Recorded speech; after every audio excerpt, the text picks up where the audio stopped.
Welcome to Omron Safety Webinars. The safety topics of today, we will approach the most common mistakes when people is integrating safety in their machines, starting from the wiring emergency stop and protective stop functions, implementing the safety functions together with the standard PLC and indication lamps, and activating the external device monitoring. My name is Joseph Plaza. I'm currently at Omron Europe, and I hope you will enjoy.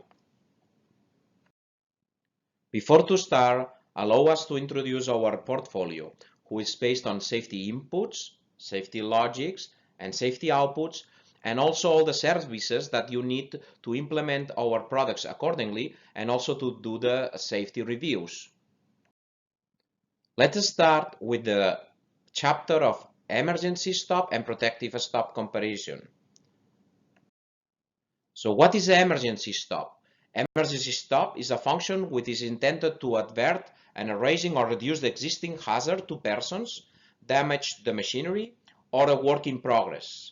Must be initiated by a single human action, and the span of control of each emergency stop device shall cover the entire machine, so it's global, and remove any source of power. So here we have the electrical diagram, the two channels in this case, and the lamp, and the international symbol. From the other side, a protective measure, it's a measure that intends to reduce the risk. And you can combine implementing technical and automatic stuffs in the design and implement it in the machine, combine it with user organization procedures, and a combination of all of them. So that means you need to take in consideration that if you add a lot of safety in your design, and it's automatically, so the protection will be taking consideration for all the machine life cycle. From the contrary, if you are using a lot of safe work procedures implemented ad hoc, the end user must take in consideration that always that this machine will work. After 2 years, after 20 years, the operators must be skilled according to the protective measures installed. Here you can observe the difference between the two protective measures, integrated in the safety design or manually done on the end user side, safe of work. So both are can be worked together, and both must be taken in consideration. But here you have a cost estimation. When you are doing the design, it's expensive, but after that, by years, is reduced cost. But if you are not put a lot of safety in the design, the costs of the maintenance will be higher and higher over the years. By using integrated protective stop functions, so as a protective measures, so you ensure that the guards and protective devices shall protect person whenever inherently safety design does not reasonably make it possible, either to remove the hazard or to sufficiently risk. It acts locally where the risks are located. So in a difference of the emergency stop, this is local, and it's initiated by the human action when they are opening any sensor, any guard, or doing any action that the sensors will be detected. Here you can see the difference between the emergency stop and the protective stop. Let's start with the emergency stop first. So the purpose of this emergency stop function is to stop the entire machine. So that means remove all sources of energy. So that means in many situations we are calling that safety torque off, STO. The starting point should be done by the operator, and the operator has to have an abstract access. So that means the position of the emergency stop push button must be very accessible and very visible. The reset function can be only manually, and the frequency of use of the emergency stop is very infrequent. From the other side, the protective stop, the main task or the main purpose is the safeguarding or risk reduction. So that means we will situate the protective stop between the dangerous point and the human. And the effect will be a kind of reduced speed or reduced guarded. So in most of the occasions, it's reduce the speed or safety direction. The location will be on the guard who is protecting, so we will install the sensors, and that location is determined by the minimum distances and also by the risk assessment. The reset functionality could be manually or automatic, depending on the results of the risk assessment. And the uses on the frequency will be very variable, depending on the operator or production or maintenance purposes. In this table, we want to show the combination of regular situation with the control and the differentiation between protective and emergency system. Let's have a look at it. So here you are showing the regular situation or normal situation, which is the logic and the reaction. In a normal situation, you can stop or run any dangerous movement or any movement. So then you have no restrictions for it. From the contrary, if we are moving to the emergency stop situation triggered by a push button, so the human will be on panic. So that means we need to have a fast reaction and switch off all the power. So that means completely all dangerous movements of the machines will be stopped. And in the intermediate, locally, if we have some guards or some safety protective devices, will switch off or will reduce the speed according to the needs. Now, please help us to identify which is the emergency stop and protective stop. Please bear in your mind that you need to select the entire safety function, who is the safety input, safety logic, and safety output. Let's start to identify the emergency stop inputs and the protective stop inputs. Please take your time to identify in this machine.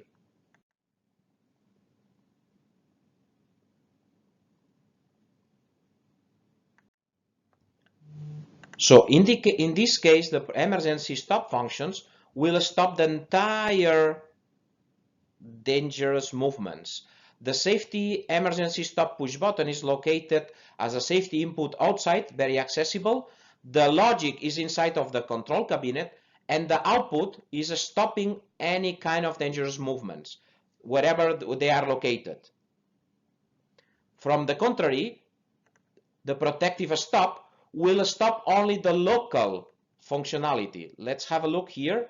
We have a cutting knife cutting the bags that we are seeing in these hamburgers. So, and the protective stop, on the contrary, will only stop when you open these windows or these protective guards. They will stop only this local motion, dangerous movement.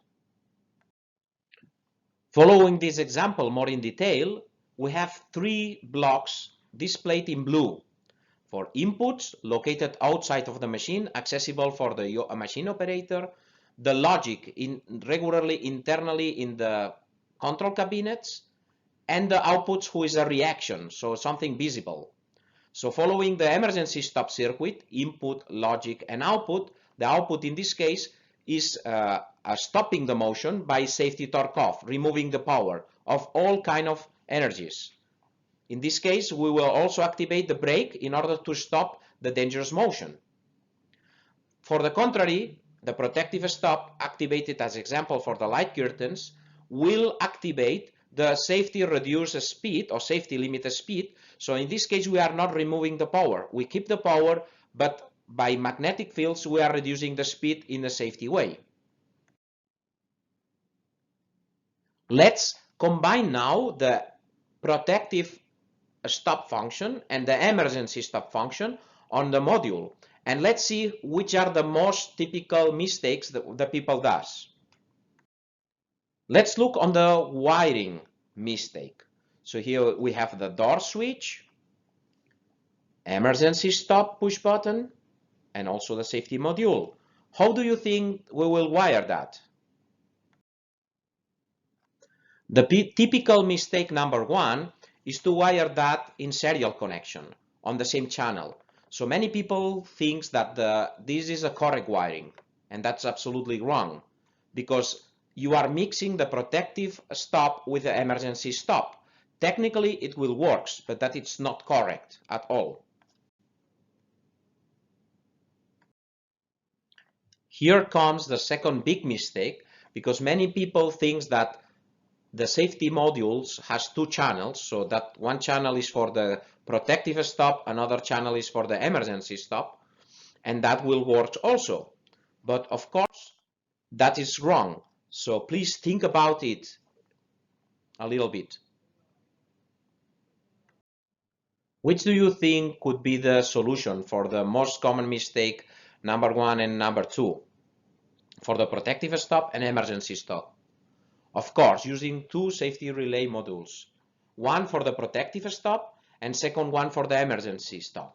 So in this, using that according to the performance level wiring, so you can isolate the functionality of the protective stop if you are working in manual, automatic mode, or a semi-automatic mode, and the emergency stop function will still always working.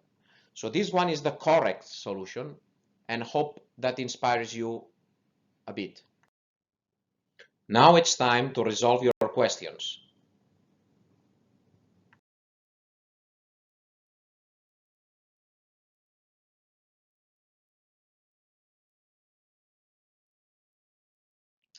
Now, let's start with the external device monitoring.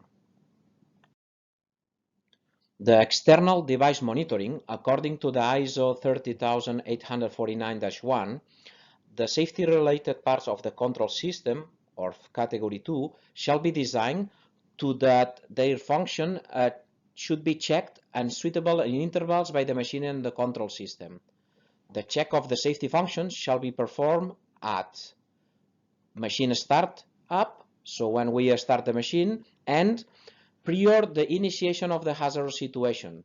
That means, as example, starting a new cycle or starting a new movements, and this initiation must be, and these checks must be automatic. So we are always looking for the reaction. It's our target. The external device monitoring is considered an output function. So that means this function is linked with the primary safety function. This primary safety function can be a protective stop, emergency stop, a zone, or individually. So this signal is a feedback that comes back to the primary safety function and is looking for the switching device and the status. And depending where the signal is connected, we will have a different results. Let's have a look in one complete example. Here we have a kinematical chain and also the electrical part.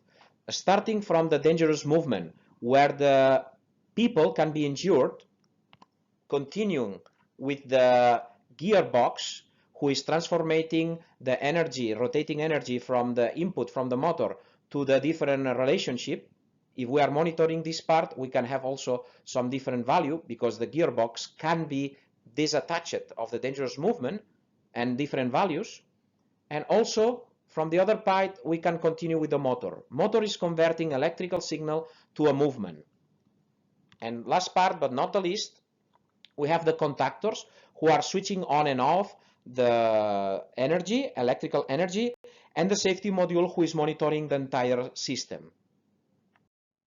Let's identify different external device monitoring systems. Here, following our previous example, we have the signal, or the source of the signal is attached directly to the dangerous movement. So here you can see the cogwheel or the encoder are directly attached. With this directly signal monitoring, we have a very reliable and trustable directly link connection.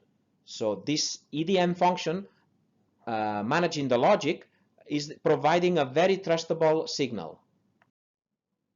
In this other example, we have an indirect signal monitoring.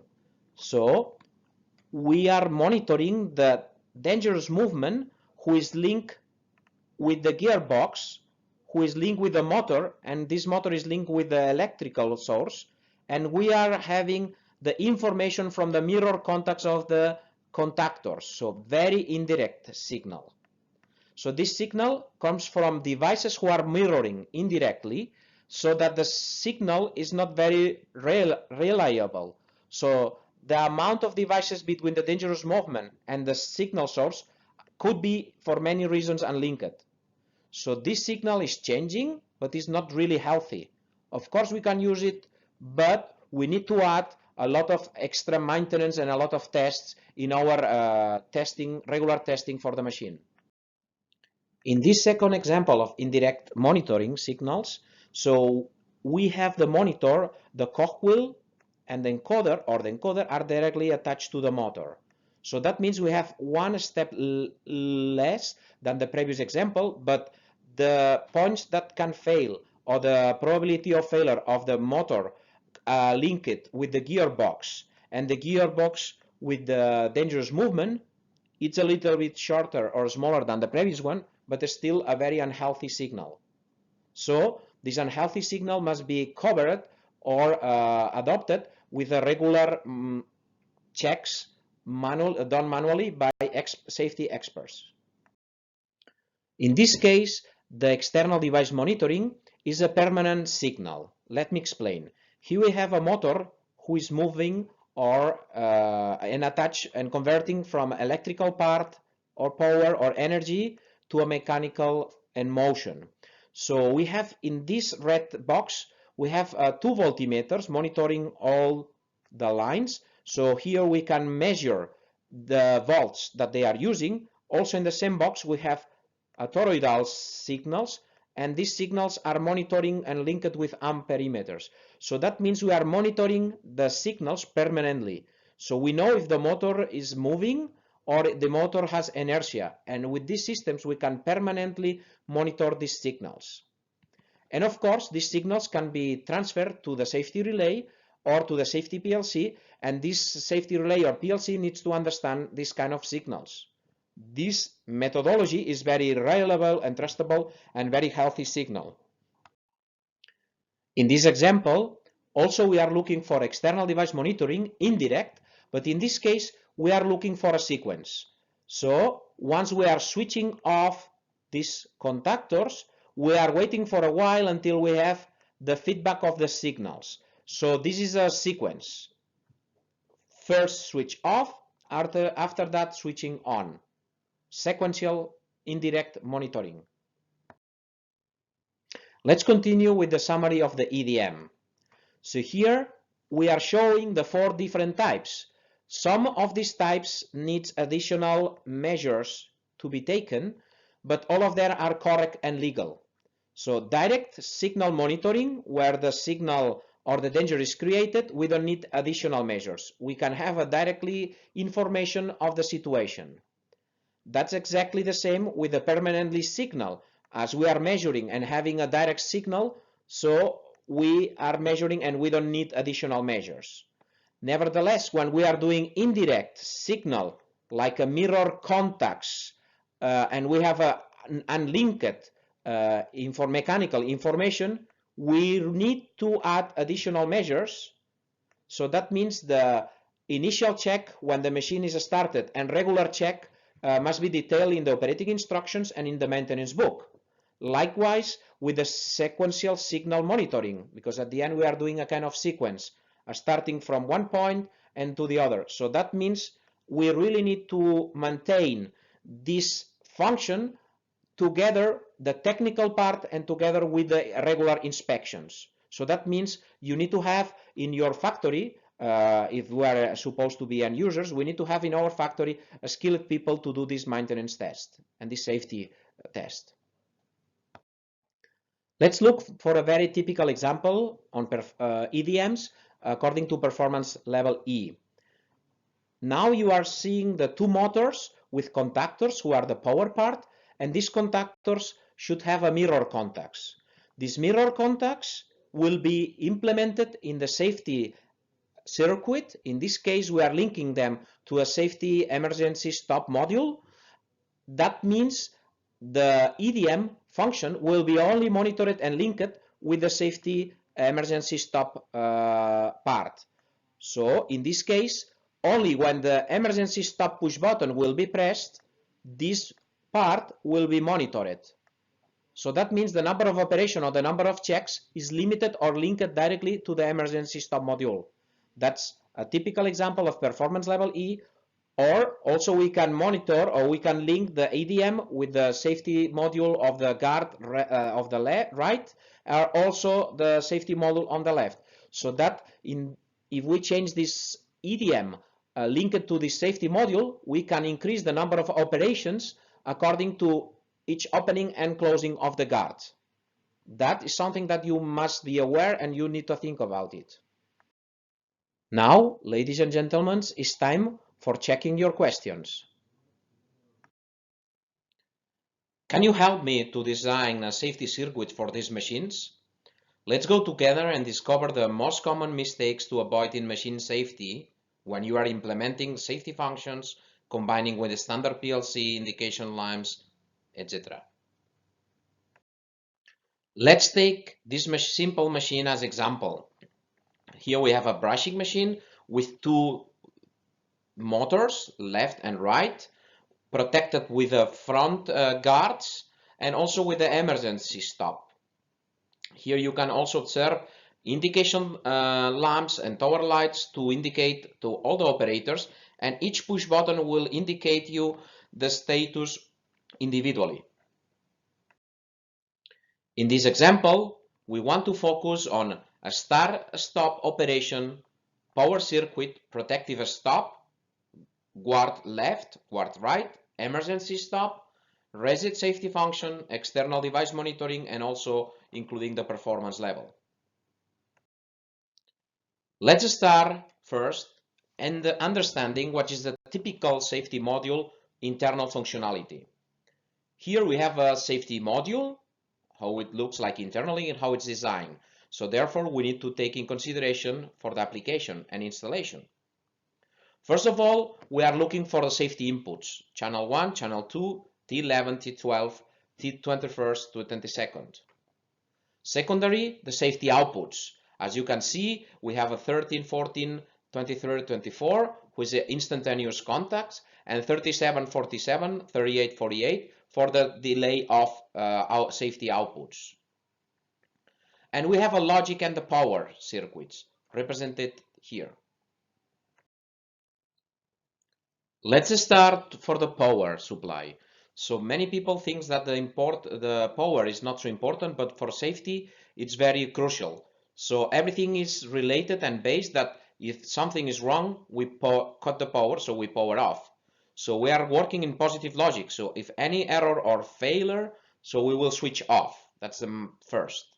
So all the power supply, it's monitored permanently.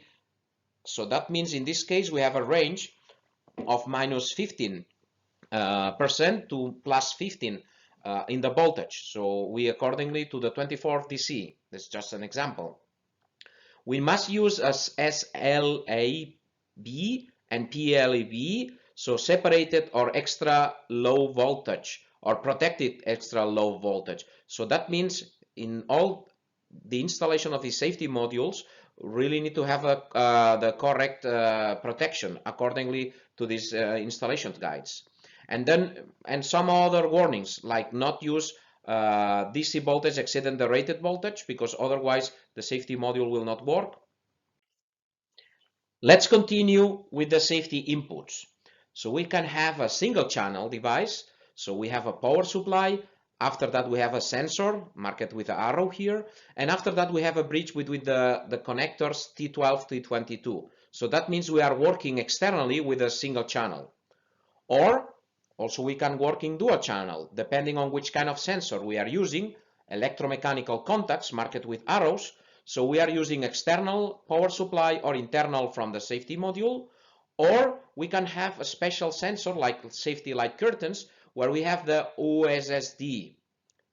So we don't need to power it because OSSD means output switching signal device, and this power is coming from the safety sensor. Another important part of the safety module is the safety logic. Here you can see the marked in blue. So the safety logic can be is considered with the reset. It can be automatic reset, so that means no action from the human is required, or also can be manual reset. So that means that someone, an operator, must have a look on the dangerous movement, when he reacts and he confirms that is not danger at all, he can go and press the reset switch, and that triggers a signal to the safety relay module. And in some occasions, this manual reset is also linked with the external device monitoring, that we will have a special chapter to explain what means the external device monitoring. Please have a look at it. Let's continue with the outputs of the safety module. We can find the auxiliary outputs not used suitable for safety functions. So, and that is a output status indication regularly linked to the standard PLC. So that means the standard PLC must be linked with the safety module in order to know which is the status and to get this information inside of the standard PLC. Again, that's not a safety function.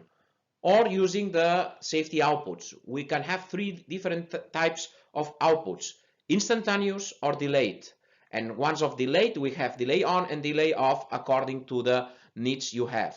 You must select that from the operating instructions or the catalogs. Now, let's have a look on the required information for machinery, because many of this information or many of these components are really on fashion, but they are not legally demanded. So let's start for the cloud.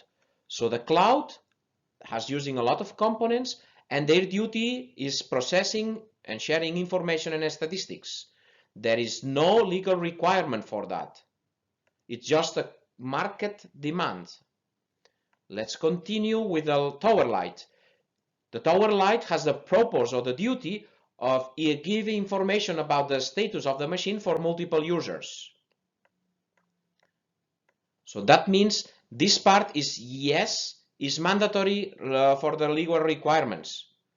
The way that you are using the tower light, it's on the design, but the colors and the information is on the standards. Let's continue with the touch panels or the human-machine interfaces. The purpose of that is to give information to a single user information, and they are not mandatory. It's a trend or a market demand, very useful, very powerful systems, but they are not legal required. Let's continue now with the push buttons and the lamp indications. Again, these ones are single user informations, the operator who has the push buttons in front, and that are also mandatory. So if you want to use push buttons separated of light bulbs, or you want to use integrated, it's on your own design, but they are mandatory. And last but not least, the operating instructions and manuals and indications, educations. So that is also single user information, but it's mandatory according to the machinery directive and equipment standards. Here you can see the typical integration of the safety module. Of course, this a graph is a conceptual design, but please have a look at it in detail. Let's start with our examples. In this case, we are looking for a performance level A and B, who are the lowest performance level that we can use. We will use the example of a polishing machine with 2 emergency stops and 2 different independent doors. First, we start with the power electrical circuit. You can see the motors with the isolated and individual contactors. And here we see the control system and the safety related parts of the control system. Of course, the power, it's an important part of the system. The logic or the PLC, where we have inputs and we have output slice and the logic. And here we have the direct source from the external power supply for the logic and for the inputs. But for the outputs is linked with the emergency stop circuit. So the power in this case is cut by the emergency stop. So when we have an emergency stop situation, we can start we can start and stop the machine. And of course, also we have the power on the outputs voltage on the output slice on the standard PLC. That means if someone is pressing on an emergency situation, we will cut the information as an input on the standard PLC and also the power for the output cards. So that means we ensure that the outputs will be really stopped. The rest of the safety functions are monitored, like the guard and the guards and the e-stops will be used as a regular inputs into the standard PLC. Within the actual example, we have the performance level C. We are monitoring a polishing machine with emergency stop push buttons and functions and 2 individual guards who will stop individual motors. In the power line, you can see as a performance level C, we have now dual channel in the output part. And we have the control system and the safety related parts. Control system is painted in blue, safety related parts are painted in red, and the standard monitoring part are painted in black. Here we have the safety emergency stop module. Here we have the guard right module, and here we have the guard left module. Here we have the corresponding emergency stop push buttons. Here we have the corresponding guard lock and switch, and here we have the safety switch also for the guard left. In this case, we have the emergency stop module on the top, and when the emergency stop module is working properly, they deliver, or we can work with the start functionality and a stop, and also we can start working with the safety modules who are doing the guard functionality. This is a hardwire solution. The start and stop will be as regular inputs on the standard PLC. Likewise, the output of the emergency stop module will affect and will deliver power on the power supply on the standard output modules. That means if the emergency stop is required, the emergency stop module will cut the power of the slice or the outputs of the standard PLC. The logic will remain with the full energy so that they can continue working. Also, we will have outputs from the standard PLC who will power the outputs of the guards. And these guards will pass through the safety relay module, and if the door is closed, we can switch on and off the contactors, and that means if we activate these contactors, we can start the motor. If for some reason the logic of the PLC will stop the module because it's finished, the process is finished, we will stop in a regular way. So that's not a safety part. But if some non-correct situation, we need to operate the guard and open it, so the safety module will disconnect by safety channels the contactors. If that occurs, of course we will switch and disconnect the motors and the contactors, and which will indicate it also in the standard PLC, and the PLC will switch on the reset functionality and lamp in order to indicate the operator that the reset must be pushed after the door will be closed. With this interaction between the standard PLC and the safety modules, we guarantee that all the steps and the hierarchies of the safety are still maintained. And that circuit is exactly the same repeated in the second module. Works exactly like the first one. You can observe that the contactors 11 and 12 and 21st, 22nd, the EDM, it's only linked to the emergency stop module. So that means the number of operation and the checks will be only related to the emergency stop function. So when we press the reset of this function, we will monitor the EDM in this situation only. In this example, we will follow the machine, but by the performance level D. Performance level D means that we need to have dual channel. In this case, in the outputs, as the previous example, and also in the inputs. So the input for the emergency stop is dual channel. The input 2 or the second emergency stop push button is dual channel. Like the guards on the right and the guards on the left. The red marked lines are for the safety related parts of the control system. The blue lines are for the standard part, and the black ones are also for the standard parts related to the standard PLC. The emergency stop module here is also on the top, and he will deliver power to the start stop function and also to the input for the standard PLC. Will cut the power of the power supply of the output from the standard logic PLC, and also deliver supply to the modules who are doing the safety and protective stuff. And of course, as a PLD, we are using dual channel from the inputs, logic, and outputs. Outputs, logic, and inputs. And the last example of today is the same machine but with the performance level E, who is the higher performance level that we can reach.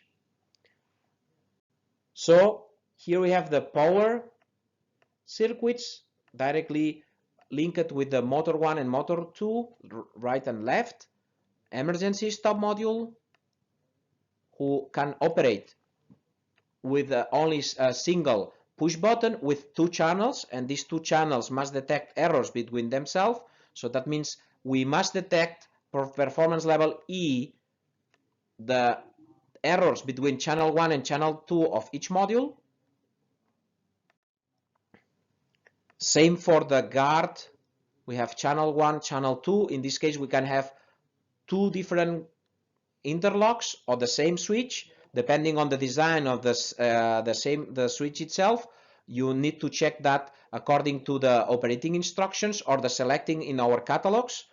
And this information must be wired accordingly to the instructions on the safety module.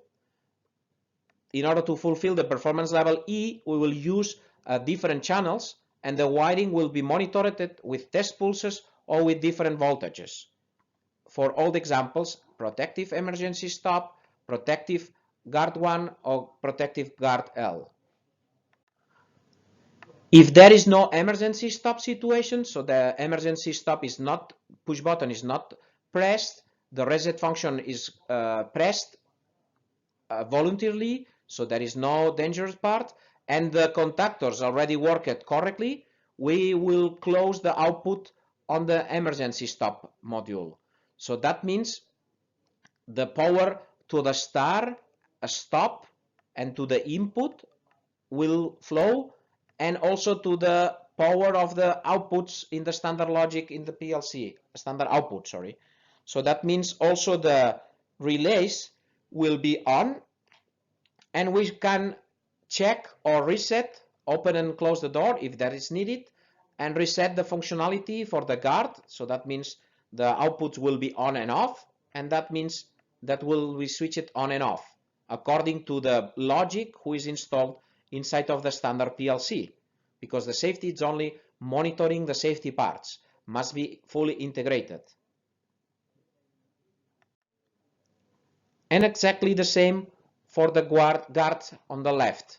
So if the guard is closed and the module is resetted, so the output from the standard PLC will switch on and off the contactor. So that means we will switch on the motor or the electrical part, and that will work. If some emergency or some situation, some guard will act and open the door like this one, we will switch off the module and we will switch off these parts. Once we switch off, we also open these contactors and these switches, but as the emergency stop module is not monitoring permanently the EDM, that will not affect the eStop module.